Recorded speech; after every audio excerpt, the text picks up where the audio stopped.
Thanks, Rennie, for the introduction, and welcome everyone to our CB Insights research briefing, Reimagining the Store. Again, I'm Natan Reddy, and I'm an intelligence analyst here at CB Insights, covering retail, e-commerce, and supply chain logistics. Today, we're going to take you through 4 trends in the brick-and-mortar retail space that retailers should really be thinking about heading into this year's holiday season. Specifically, we're going to cover the following trends in order: stores as destinations, stores as fulfillment centers, how in-store automation can drive data collection, and how the localization of in-store inventory is changing the types of goods that retailers are providing to customers. These trends are driven by a host of factors ranging from an overabundance of commercial real estate in the US to a continued rise of e-commerce and even changing consumer habits. And we're going to dive into some of these innovation drivers throughout the presentation, but above here you can see how some of these trends are impacting physical stores and who some of the key corporate and startup innovators are in each respective area. So from showrooms to community spaces to co-working offices, physical retail is continuing to transform itself into a place where customers can do far more than just purchase goods. Retailers like Apple and Build-A-Bear Workshop, for example, have been pioneering the concept of destination retail for close to 20 years. Apple has been particularly successful with its community center style stores, which earn roughly $5,500 per square foot, $5,500 per square foot. And that's a lot larger than the average retailer in the US, which only earns roughly $300 a square foot by comparison. And while destination retail is nothing new to either of these two players, both are continuing to attract shoppers with new initiatives. So for example, Apple recently launched its interactive class program, Today at Apple, earlier this year, where you can take different types of classes in store. Sort of a little bit on the more unusual side, Build-A-Bear actually offered a pay your age promotion event where children up to age 14, I believe, could go in and build a bear for whatever age they were, $1 for a 1-year-old, etc. And it actually gained so much traction online and popularity that the day of the event, Build-A-Bear actually had to shut down the entire event nationwide because of overcrowding, because there were lines going out the door at malls and shopping centers wherever they were located. And I think what it actually shows, it's a real testament to how popular the experiential Build-A-Bear in-store experience is to parents and kids.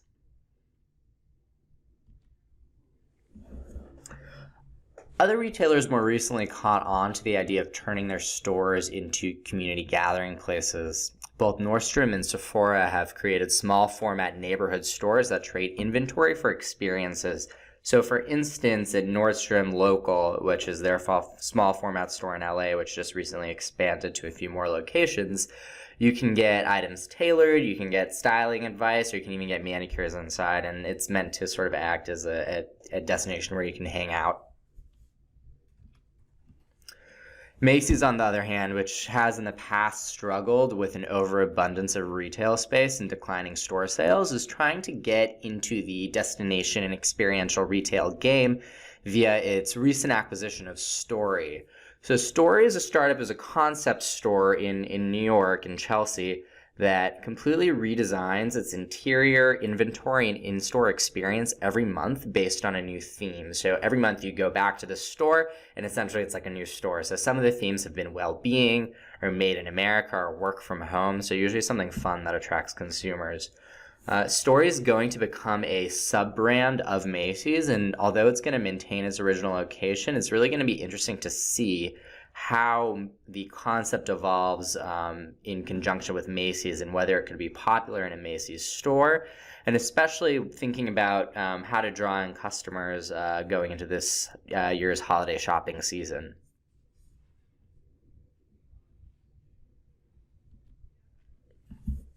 And moving on to athleisure brands, while several athleisure brands have been hosting yoga classes in stores for some time now, like Lululemon, we're actually starting to see these retailers build permanent and dedicated fitness spaces within their stores. So specifically, Lululemon is constructing a yoga studio in its Soho location in New York City. Bandier as well, which just opened a Studio B fitness center at its flagship store in Manhattan, offers free classes to guests, and it actually provides them with discounts on merchandise that they actually attend a class.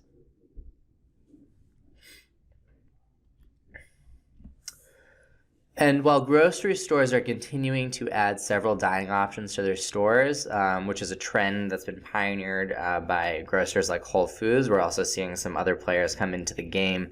Most recently, Albertsons opened its bar Broadway on the Rocks at its flagship location in Boise, Idaho. The bar actually has 36 beers on tap and seating for 200. And I think ultimately what in-store dining allows for grocers is that it's really an effort by them to turn their shops into multi-purpose destinations and drive additional foot traffic. And it's that greater foot traffic that is really crucial for grocers, because the grocery space in particular is a really thin margin, low margin business, and competing on volume is one of the ways that you can differentiate yourself. And moving on from grocery, startups are actually merging the concept of retail and co-working space. So Startup Restore is very new, and it's planning to operate a shared storefront that houses the products of 60 online brands. The company is going to also provide the founders and employees of those brands co-working space.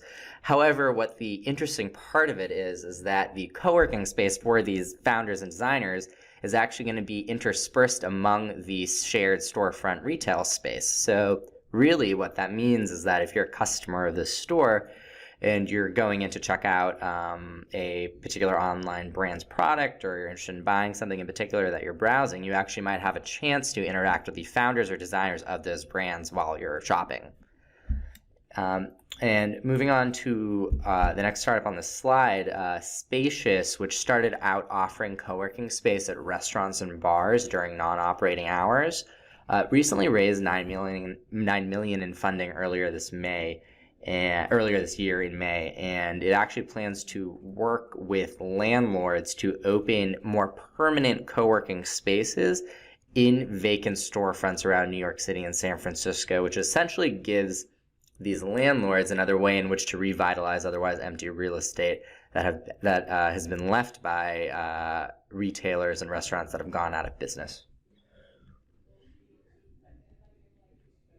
And on the topic of co-working, mall owners are also partnering with co-working startups. So for example, mall owner Macerich is partnering with co-working startup Industrious to bring co-working locations to its shopping centers in a bid to turn them into a multi-purpose destinations again, where people actually want to hang out and spend time and need to spend time if they're working. And while there actually has been an uptick in mall vacancy rates, and it's actually reaching a 7-year high at 9.1%, it's tended to wreak havoc more so on lower tiered malls, non-luxury malls that are in usually less desirable locations or less expensive locations. On the other hand, higher end malls and their owners like Macerich or Simon are still investing in ways to retain foot traffic that they still have. In many cases, by trying to draw in new groups of consumers that are more interested in experiences like co-working spaces or restaurants or movie theaters or even apartments sometimes. And essentially, again, this is turning the shopping center into a full lifestyle destination. And I think that's something that's especially important to think about as these mall owners are trying to make sure that they continue to drive foot traffic to their malls during the holiday season.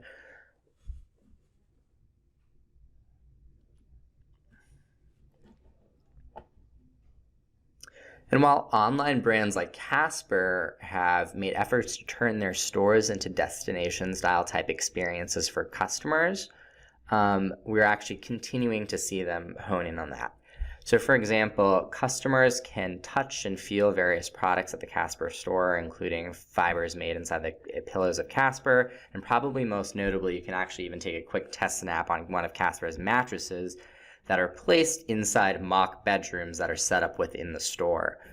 And Casper is planning, like I said, to expand their stores to over 200 locations over the next 3 years.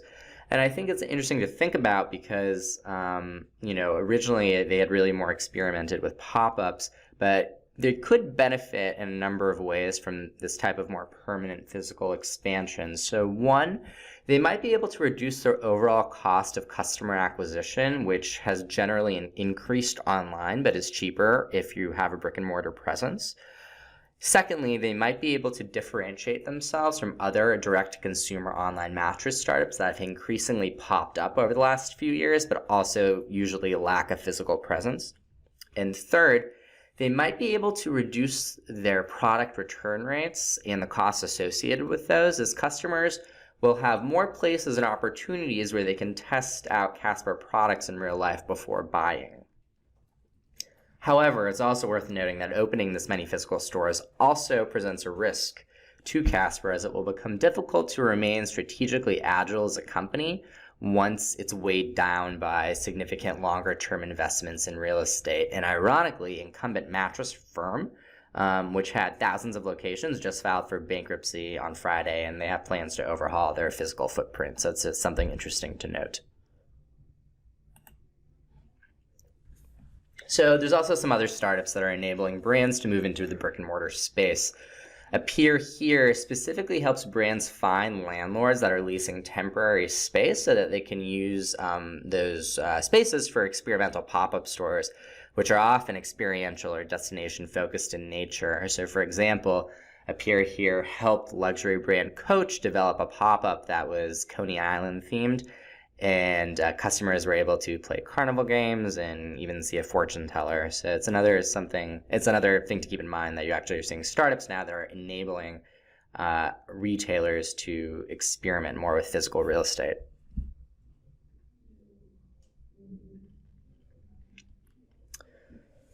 And moving on from stores as destinations, we're now going to talk about our next section, which is stores as the new fulfillment center. So in other words, physical stores are supporting e-commerce operations by essentially acting as distribution warehouses for online orders. This is important because, one, retailers can turn poor performing existing store locations into functional warehouses, and two, as stores are often located closer to consumers than traditional distribution centers, the fact that they are closer to consumers makes last mile delivery that much easier, especially as orders ramp up heading into the holiday season. So big name retailers across many verticals are turning their stores into online fulfillment centers. However, this isn't necessarily an easy task, and retailers often have to undergo changes in their supply chain operations to effectively use their stores for online order distribution. Zara, which has been a leader in fast fashion supply chain, recently integrated a special stock management system that uses RFID garment tracking technology to help store associates more easily manage inventory so that they can package and send online orders more directly from the store. The initiative is part of Zara owners Inditex's plan to provide online sales globally by 2020. They plan to install similar systems across all of their brand stores, including Zara, and to use that system to enable online fulfillment.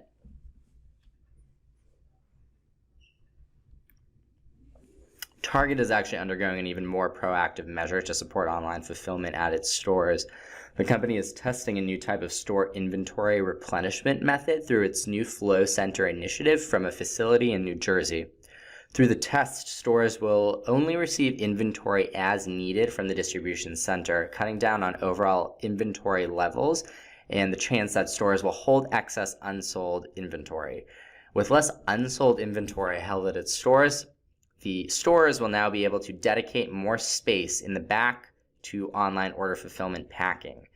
Target hopes that its new tests with the Flow Center will be particularly helpful to its small urban format stores, which it's expanding many locations of, that are often close to urban consumers, and it's hoping that this will enable them to more quickly deliver packages to their doors.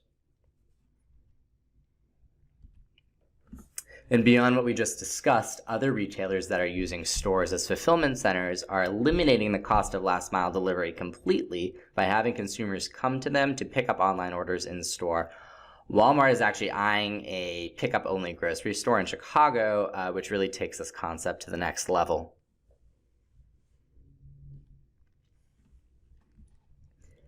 And beyond direct corporate initiatives, a whole host of supply chain startups are on the rise, and they can help retailers leverage physical stores to support e-commerce, whether through inventory management software, warehousing robotics, or logistics technology. And before I move into how some of these startups can actually help, it definitely goes without saying that general supply chain management is a huge and critical aspect of running a successful retail business. And supply chain visibility will be crucial for many retailers more broadly going into the future. And I think most of the successful retailers would be the ones that can achieve a highly transparent and flexible supply chain. This is going to be especially true in a climate where tariffs have really concerned and worried a huge number of retailers, especially those that are looking to plan ahead for this year's holiday season. So to that end, I recommend checking out some of our supply chain and retail related research that dives into more detail about how retailers can leverage various supply chain related startups and even blockchain to curb supply chain costs and improve visibility. So a host of inventory management startups are helping retailers better manage in-store stock. Startup Relics, for example, in particular, is offering software that helps retailers improve inventory availability for e-commerce and brick-and-mortar stores in conjunction. We've also seen startups creating small urban warehouses, also known as micro-fulfillment centers, gain traction. I find this trend particularly interesting, actually. These startups are focused on leveraging robots that can essentially fit into densely packed warehouses that are multi-story in urban areas that have little room for human workers to work in or move around. The benefit of such a small urban warehouse is that it would be much closer to consumers than traditional warehouses, easing the complexity and cost of last mile delivery and online fulfillment for retailers. So interestingly, as we also see retailers going after the small urban format store concept, such as with Target, which I mentioned, or Kohl's or some others, it might not be unreasonable to imagine a future in which these urban micro-fulfillment centers on this slide are co-housed with urban small format stores as well. So it's sort of just an interesting concept to ponder as we head further into the future. And beyond acting as points from which to deliver goods, stores can also act as a place for consumers to return goods. So according to studies, over 60% of consumers prefer to return items in store to save on the hassle of repacking and mailing and returns and then having to wait for a refund. Startup Happy Returns partners with retailers to provide the option of in-person returns for online brands that don't otherwise have a physical presence. And the partner retailers that provide the return bars, the space for the return bars, benefit from the extra foot traffic that comes into their stores. So I think this is especially important to ponder given the fact that after the holiday season, there's going to be a lot of people looking to return items. And moving on to our third trend, we're now going to discuss how in-store automation technology, while often flashy and novel, actually helps retailers with a critical back-end process, which is data collection.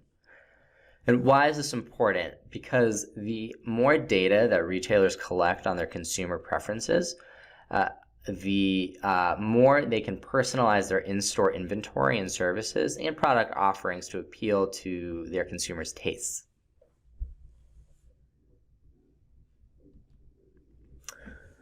So automation technology can gather data on consumers and their habits directly, or on product performance, or even on the effectiveness of an entire store. Amazon Go has made headlines for its ability to capture data on consumers, and it's also planning to expand to 3,000 locations over the next few years, presenting a concern for other retailers. However, a host of startups are helping to democratize cashierless technology to quote-unquote ordinary retailers.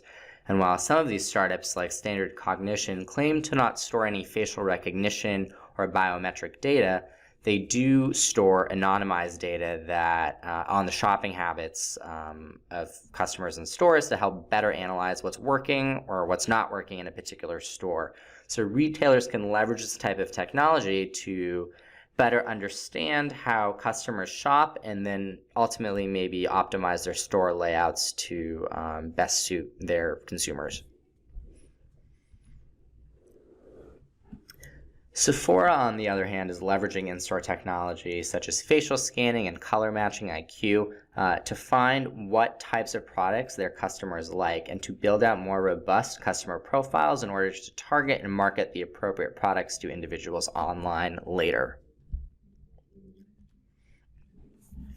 And while facial recognition has yet to really take off in the US due to privacy concerns, it's much further along in China. Major players like Face++, which has raised over 600 million, and SenseTime, which has raised well over 1 billion, use artificial intelligence to help retailers and others essentially track shoppers. Alibaba has been using Face++ technology to set up a smile to pay system, so shoppers don't actually have to take anything out of their wallets. They can just smile at a screen and a system registers them and charges them automatically. Alibaba started piloting this smile to pay method at KFC in China late last year and Marriott hotels this past summer. And I think what this means is that it could set a precedent for individualized data collection of consumers by retailers and others. And I think that's something also very important to consider and think about. And from the product side, Startup Tracks, which has raised more than 250 million, uses camera vision not to track shoppers themselves, but to track the performance of products in the store, which essentially helps retailers optimize product placement and how to set up certain marketing campaigns in store. And before I move on, I do want to mention that while computer vision is an integral and promising technology, especially for all the types of startups and initiatives that I just mentioned, it also truly stands as a potential Achilles heel, as many questions still remain as to its true accuracy, its practicality, and its upfront cost. So while many of these technologies that I just mentioned are really cool and exciting, it's important to really take some of this with a grain of salt, as we have really yet to see this implemented at scale. And so now moving on to our last trend, we're going to discuss how retailers are adopting localization. So what exactly is localization? Localization is essentially the customization of in-store inventory or products to a particular store's surrounding neighborhood, city, or region. And localization can take place in many forms, from the localization of in-store inventory to the localization of in-store services to the localization of products themselves. So on the topic of inventory, Target is localizing its in-store inventory at all of its small format stores, which we've discussed earlier, to the needs of consumers in their respective surrounding locations. So for example, small Targets near college campuses feature products that are primarily geared towards college students. Target does this through community-based research, including meetings with local neighborhood groups and listening sessions. Amazon, Nike, and Kohl's are also localizing inventory, but they're doing it so more directly based on customer purchasing data. Amazon, in particular, leverages data from the most highly rated and popular items on Amazon.com, specifically from customers in New York City, to determine what items it puts in its new Amazon 4-star store, which is located in New York City.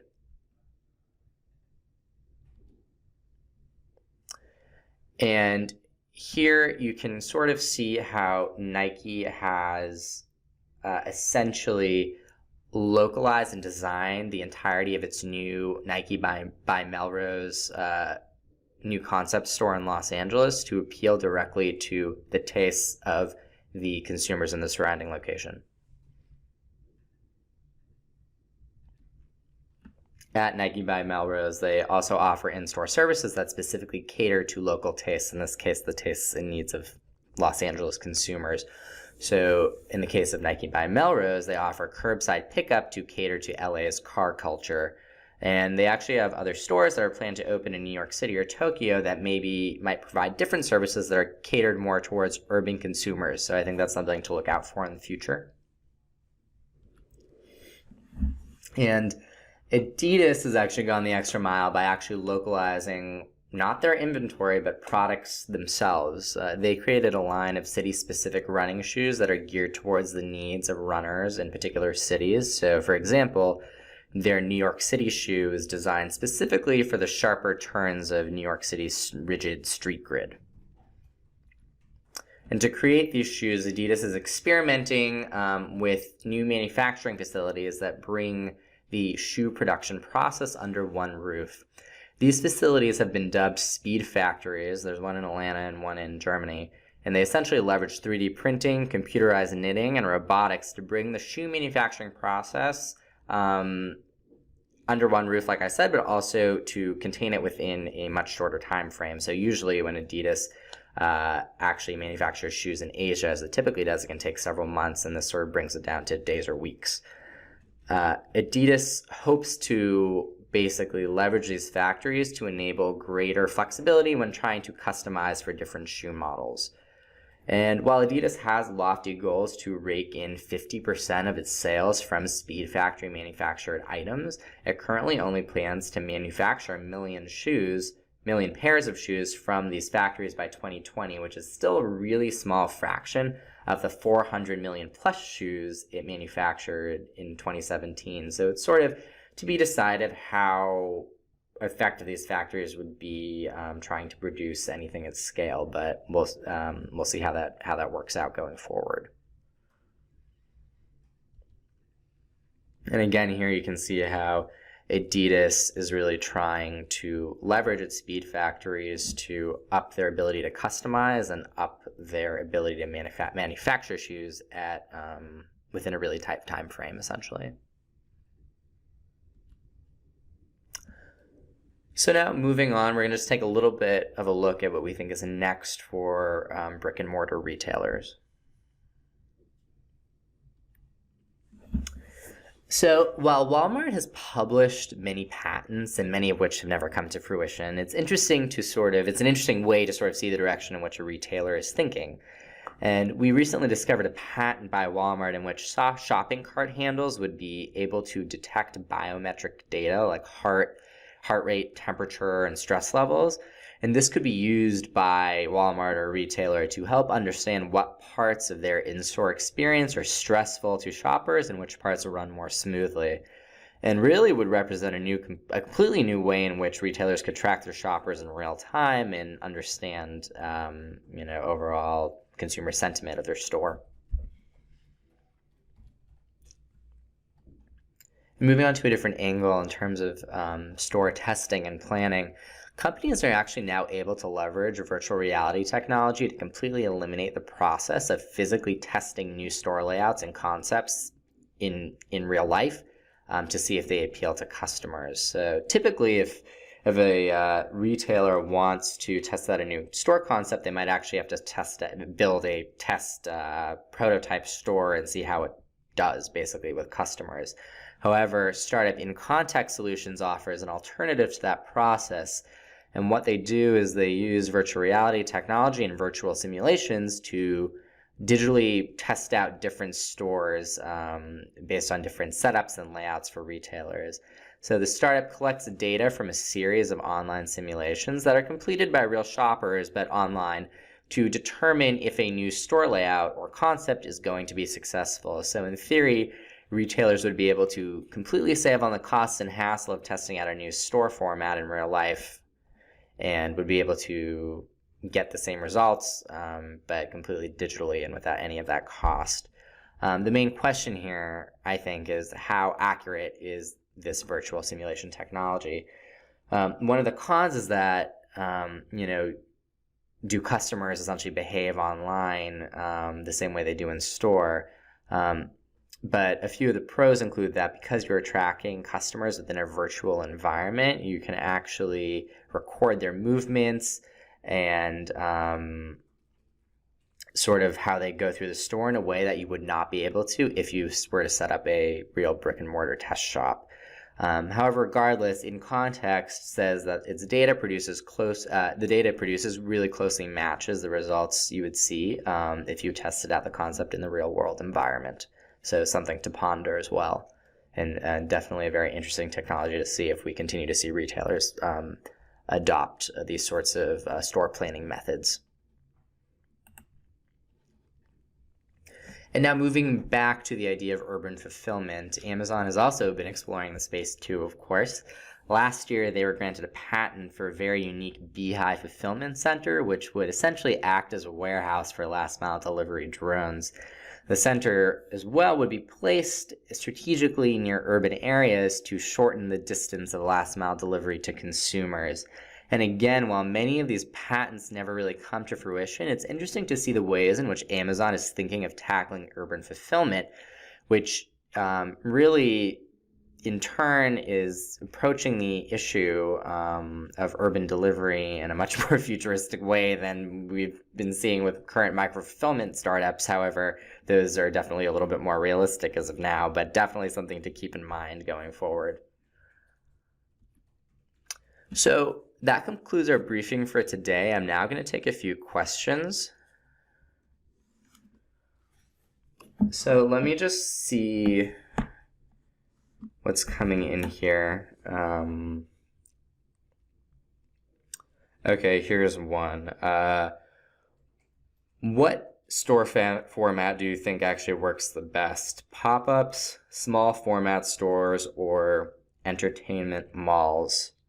Okay, I think that's an interesting question. I think the easy answer would be some combination of all three, but if I actually were to pick maybe the most important one, I think the urban small format stores are probably the most important because they really incorporate that idea of trying to get closer to consumers and localizing inventory to appeal to them. I also think it also plays into the idea that as cities move further into the future, we're going to probably see more urbanization and tightening of the, physical map of where people live. And I think the days of, large urban spread out urban sprawl or suburban sprawl is probably a little bit more of a thing of the past. And I think urban small format stores play into the idea of a more eco-friendly, denser, urban, futuristic habitat. That being said, of course, like I discussed in the webinar, urban small format stores also give that really extra potential benefit of being close to consumers and can easily act as fulfillment centers if you have the right system set up in place. Okay, cool. We're going to move on to another question now. Just seeing what's coming in. Okay, here's another one. What is a really interesting consumer trend coming out of China that retailers should watch out for? Okay, I think there is one really particularly interesting trend that's coming out of China. It doesn't necessarily have to do particularly with brick and mortar space, but is very interesting for e-commerce and commerce in general. Startup Pinduoduo, which has done very well and made a lot of news recently, so definitely look them up if you haven't heard of them yet, has sort of cracked some sort of a code towards social commerce in Asia. And so while social commerce hasn't done particularly well in the US, I think that has a lot to do with the fact that people don't really want to necessarily just start buying something when they're on Facebook, for example. In the West, we also often have a concept of shopping and social media as two very separate activities. However, in Asia, that isn't necessarily the case, and people don't see it as mutually exclusive. So Pinduoduo has leveraged platforms like WeChat, which have massive popularity, to sort of gamify the commerce experience. So for example, if you're to buy something on Pinduoduo, they have a feature in which if you get your friends to also buy the same product with you, they can drastically reduce the price. So that's just one example of how they've sort of gamified the social shopping concept, essentially. And I think that's definitely something to look out for and to think about if that type of concept could work in the United States or in the West in the future. And, even if some type of concept like that could also be even applied to a brick and mortar store or physical space, would definitely be something interesting to ponder and definitely keep an eye on looking forward. We're going to take one more question now before closing out. So let's see. Cool. So how are tariffs impacting retailers? So it's a broad question. We actually have some research that we put out a little bit earlier talking about how tariffs had really worried a lot of retailers in general. And I think it's interesting. Tariffs, may be a temporary problem on the whole, but they definitely exemplify in the moment how many retailers do not have very flexible supply chains or have very high visibility into their supply chains. And it's really emphasizing the importance of having a highly flexible, highly visible, technology-driven, data-driven supply chain. Going back to that topic, I think that in order to prepare for, macro events like tariffs coming up, it's definitely important for retailers to take note of the number of supply chain startups that have started to appear over the last couple of years and how many of them are actually geared towards helping CPG or retail companies improve that supply chain visibility, and to see if there are ways in which they can sort of mitigate the impact that a tariff might actually have on their operations.